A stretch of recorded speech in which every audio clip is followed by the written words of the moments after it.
Hi, my name is Amy Pittman, and I'm with the Pittman Law Office, and I have Kathy Riley with Byers Funeral Home. And we're here to discuss pre-need funeral planning. And a lot of clients of mine have questions about this, and it's something that I kind of address with all of them to talk to someone like Kathy so that their family, when they pass away, won't be burdened with the stress of trying to find a funeral home, cremation society to handle those affairs for you. So one of the things we want to know is, is it something that they can do in Florida, or should they be doing it in the state where they're actually going to be buried? How does that process work if I'm going to go ahead and pre-arrange now? What does that look like, and what do I need to tell my loved ones? So you can do everything that needs to be done in advance, or at the time of a death in advance. And if you're going to be buried out of state, you still need to have a plan wherever you live. You can be cremated or buried in a casket somewhere else, but you still need to plan in the current state that you live in. You can give all the information that you need for a Florida death certificate to the funeral provider, make your wishes known, and then when the time of death occurs, your family doesn't have to come in and make any decisions or pay for anything. You can prepay all of this as well. The advantage to that is you get today's price, not the price when the death occurs.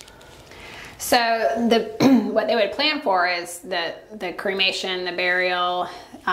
So if I'm living here and then I want to be buried in a different state, how does that happen? Sure. If you set up your plans here where you currently live, we would have to get in touch with a funeral home or a cemetery back where you're going to be buried. So if you're going to be buried in a casket, you have to have two funeral homes involved. The licensed funeral director has to take charge of a person's body coming in from another state. If you're cremated, your cremated remains can go directly to a cemetery if the cemetery allows it. But you would set up everything as far as the funeral, the cremation, select your merchandise, your casket, your urn, whatever the case may be, and then the funeral home here would get in touch with your funeral provider at the time of a death whenever your body or your cremated remains are going to be shipped. So another question that I have some clients that ask is, what if I die visiting my kids in another state, or I'm traveling in Europe? How does that work? Sure. So unfortunately, deaths do occur unexpectedly away from home, and we have a provision. Most funeral providers nowadays do have this provision where you can add away from home coverage to your plan. So the way our plan works is if a death occurred 75 miles or more from your legal residence anywhere in the world, you could be out of the country, a funeral provider could pick you up, prepare your body for shipping, and cover the cost of airfare to get your body back home. And the program that we offer to do that is $425, which is less than the price of a plane ticket in most cases. Right. What it really does is it takes the stress off of whoever you're traveling with or your family. Nobody ever goes on a trip and expects that to happen. So a lot of things have to take place, especially if you're in a foreign country. It can also be very expensive. If you're out of the country, it's tens of thousands of dollars to get your loved one's body back here. But this provision, you pay it one time, you don't have to renew it annually. It's just an upfront $425 and you're covered the rest of your life. Right. So if I pre-arranged, I die, the only thing my spouse or kids need to do is to know to call that funeral home. Mm-hmm. That's right. So what you can do in advance is give all the information for a Florida death certificate. You can make your decisions about what kind of arrangements you want.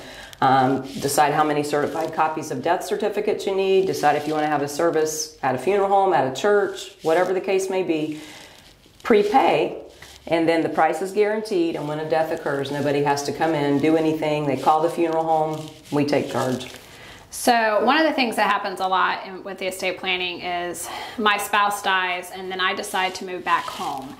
So I prepaid with Byers Funeral Home, and then I decide to move back to Pennsylvania, New Jersey. What would happen to that contract? Yeah, that's a good point. That happens a lot. So when you prearrange with any funeral home in the United States, we are all required by law to have a third party hold the money. So when you prepay, you're not writing a check or giving a credit card to the funeral home. We don't get the money until a death occurs. The money is held by an insurance company and an insurance policy, and that policy can be transferred. So if you set a plan up here, years down the road you end up moving out of the area, your plan can transfer to another funeral home. Now the good thing about that is it's an insurance product. Insurance policies earn dividends. So every year that you live, your policy is increasing in value. So 10 years down the road, if you move, People always ask me, well, the new funeral home's going to have different prices. Well, it is, but your policy is going to have growth built into it. 9 times out of 10, there's no additional funds that have to be paid when you transfer it. One of the things, I mean, if you're one of our clients at Pittman Law Office, is we do have this conversation. We actually even put it on our intake form, you know, have you prearranged, because we want these conversations to take place with your loved ones, because when you pass away, you don't want your children or spouse to go through this stress of dealing with the funeral home and potentially overspending. So I know personally, I saw several family members overspend when a loved one unexpectedly died. So I prearranged years ago. So it's not just for older people. You do want to consider prearranging so it's less stress, and you're setting in, like she was saying, the price today. But, you know, if my family members or spouse or loved one is going in, they're not really thinking clearly. They're just lost someone that they loved, so they tend to overspend. So if you really want to make sure that, you know, you're being buried in the correct place, or your ashes are going in the correct place, and that they're not overspending, we definitely recommend you speaking to someone like Kathy to prearrange that. It's just one more piece to make that transition when you pass away easier for your family.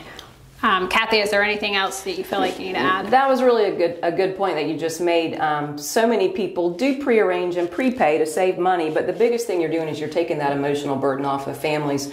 Nowadays, we have a lot of blended families, a lot of second marriages. People marry later in life, and you have children from other people. So whenever a death occurs, if I pass away and I have children that are not my husband's children, they're the ones left making the decisions with him. So you just make it easier on your spouse, your family, your kids, your extended family, if you make all of these decisions ahead of time. So many people think they know their parents or think they know their loved ones, and then when a death occurs, it creates a lot of communication or miscommunication and added stress among family members when they're all trying to make decisions. So it's just easier if it's all done ahead of time. So that brings up something that we just came up with a client is, what if I don't have family, or I have no relationship, or I'm not talking to that family, and I die without a plan? Who has the legal right to do the funeral or have access to my remains, or even to get a death certificate? Yeah, so in my experience, and here in Florida, if a person has absolutely no living relative at all, the county takes over the case. The county would actually cremate the person. So if a person doesn't want to be cremated, that's ultimately what's going to happen if you don't make any arrangements ahead of time and you don't have any family. The county, it's quite a lengthy process, but the county eventually will cremate the person, but then the remains are just disposed of. So, and you know, that's another good point. If we know what we want and we have certain ideas about how we want things to go, it's just better to do it yourself. Otherwise, it won't get done the way you want it to be done. Right. Well, thanks, Kathy, for joining us. Sure. This is just another educational video we have here at Pittman Law Office. We hope you enjoy. If you have any questions, feel free to contact us at Pittman Law Office or Kathy at Byers Funeral Home. Thank you.